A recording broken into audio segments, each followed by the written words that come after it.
Hey, what's up? Good morning. Good morning, good morning. Bale, for today's video mga kabukid, ano natin, yung activity natin about sa pagko-control sa grasses or sa mga damo. Yan po yung activity natin ngayon. Bale, mag-apply tayo ng herbicide. So, ngayon, gamit natin yung manual knapsack sprayer. So, yung advantage nito, kasi yung mest niya, hindi siya broad. Di tulad ng power sprayer, talagang malawak yung ano niya, kumbaga mest. So, possible na mapiktuhan yung tanim. So, ngayon, ito muna kasi mag-apply tayo ng herbicide. So, gamit natin yung one side herbicide. So, ito po yung magandang pang-spray sa damo kapag may mga tanim na para hindi hindi masaktan or hindi mamatay yung tanim natin. Yan po. Kasi yung target ng one side herbicide yung mga grasses lang, hindi yung broadleaf. Ibig sabihin, yung mga BJ, yung mga vegetable, tulad ng talong, sitaw, uh, pichay, so mga broadleaf, yan, hindi yan mamamatay kahit mo sprayan nito. Kumbaga, basta yung mga malalapad yung dahon, yung mga broadleaf, hindi yan mamamatay pag in-sprayan mo to.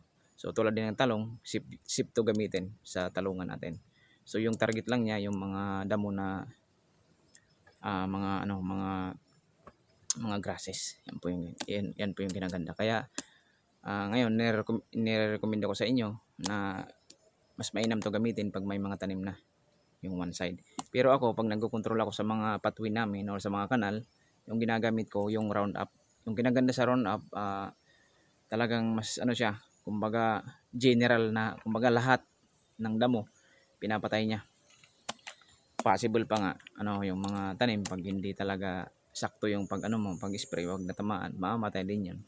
So ngayon, mag-start na tayo mga kabukid. Bali yung ratio natin na gagamitin dito sa herbicide na one side, yung isang takal ng ito isang takal nito sa isang 16 liter na tubig. So before you you open yung natin chemical, make sure na shake well muna. Shake mo muna ng maigi. Then after, yun, buksan na.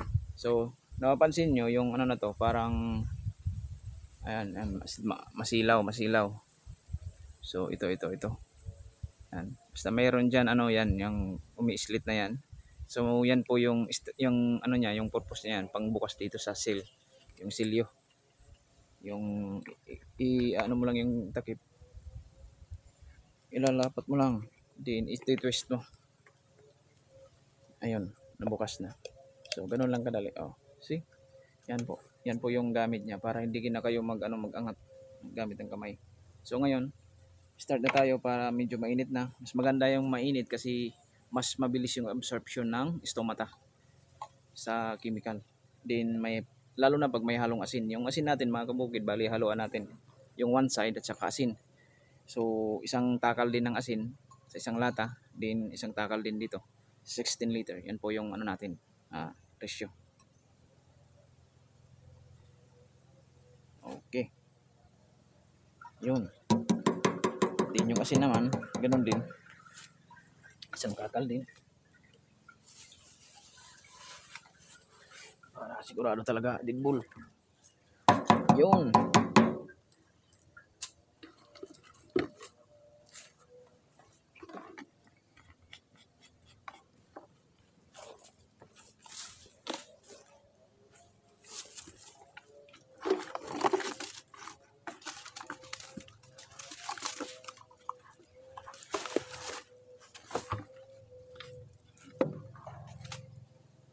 Ayan. So ngayon, lalagyan na natin ng tubig.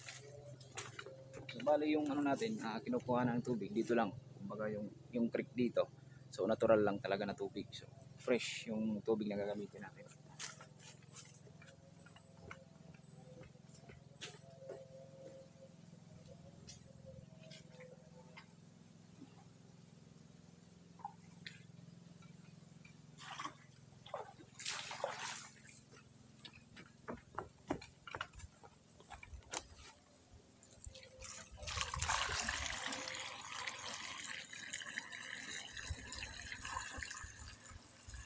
So kung maglalagay kayo ng asin, siguraduhin nyo na may filter para bago pumasok yung asin doon sa loob, tunaw na.